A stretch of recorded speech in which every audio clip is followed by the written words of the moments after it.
Mr. Hegseth, did you order a pause in offensive cyber operations against Russia? A former Navy officer and constitutional lawyer pressed Defense Secretary Pete Hegseth on accountability, national security, and the rule of law. Time's expired. Chair now recognizes the gentlelady from New Hampshire, Ms. Goodlander. Thank you, Mr. Chairman. Thank you to our witnesses for being here today. We have one really important thing in common. We all swore an oath to this great document, the United States Constitution. We swore that oath when we joined the military, and we swore that oath when we began the jobs that we're holding now. And I want to begin at the beginning of this document and at the beginning of your testimony, Mr. Hegseth. In the first sentence of your testimony, you said you're here today to testify about the fiscal year 2026 budget for the Department of Defense. You're required under law to submit this budget to the Congress because we've got the power of the purse after all, by no later than the first Monday in February. Here we are in the second Thursday in June. We don't have your budget, as the chairman, the ranking member, and many of my colleagues on this committee have pointed out. You have testified that you want to be accountable for every dollar, every taxpayer dollar, and where it goes. We can't do our job without your budget. When can we expect your budget, Mr. Hegseth? Well, as I also acknowledged in my opening remarks, in the first year of an administration, it does take more Mr. time, Hegseth, especially please while reclaiming you're my addressing time. the priorities of the previous administration. When can we expect your budget? You have details of it already, and you will have it very soon. Can we expect the budget before the end of the month? I would refer to Bryn, who's working that, but I know there are a great deal of detail that is already with the committee. Okay, let the record reflect that you haven't given us a commitment, but you're required by law to do so. You're also required by law to pass an audit. That's been true since the 1990s. The Department of Defense is the only department that has continually failed an audit. You've committed to passing an audit in 2028, but we expect you to pass an audit this year, and hope you will work with us to achieve that goal.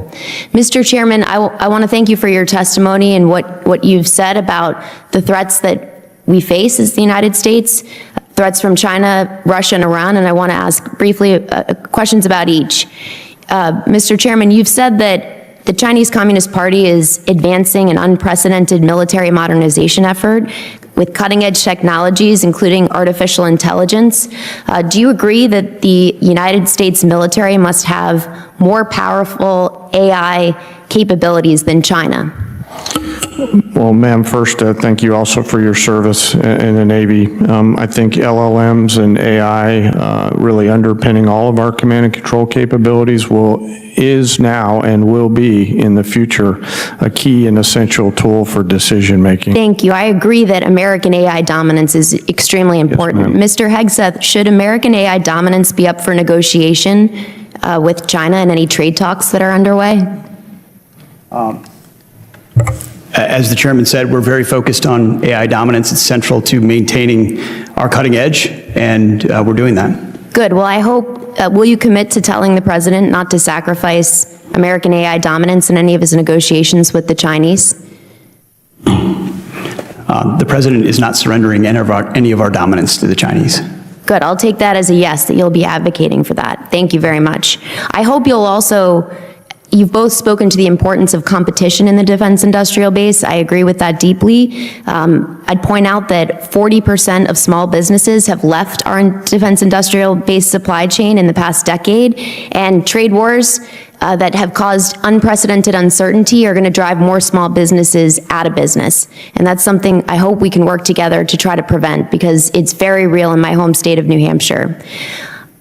Mr. Hegseth, did you order a pause in offensive cyber operations against Russia? That I know the story you're referring to, and it's false. We said it then, and I'll say it now. So it is your testimony that you never ordered a pause in offensive cyber operations against Russia? We did not. Okay, let the record reflect that, and we'll be following up on that.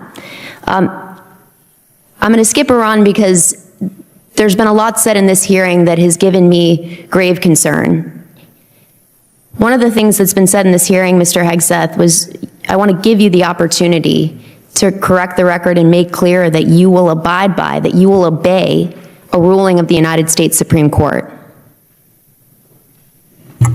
I don't believe we have any cases pending before the Supreme Court right now. I want to ask you, will you abide by a ruling, by a decision of the United States Supreme Court if it is issued and you're asked to do so.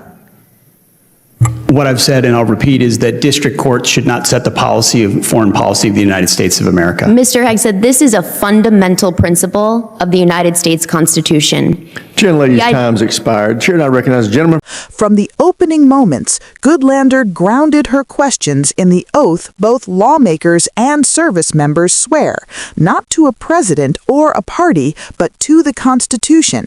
She began with a basic but consequential issue, the Pentagon budget.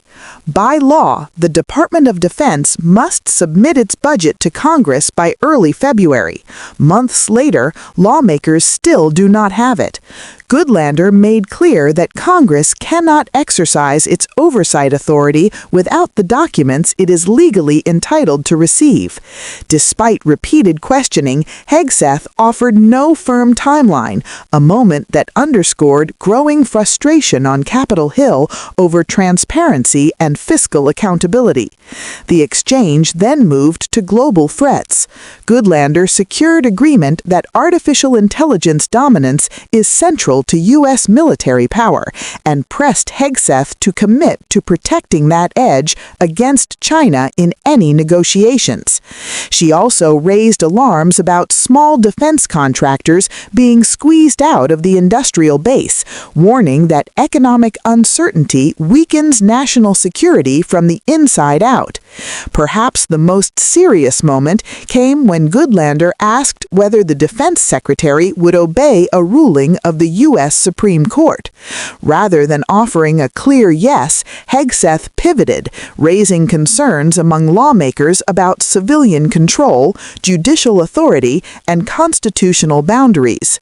This hearing was not just about budgets or technology. It was about whether the nation's highest defense officials recognize limits on their power. If you want coverage that explains why these moments matter and how they shape national security, make sure to subscribe and stay informed.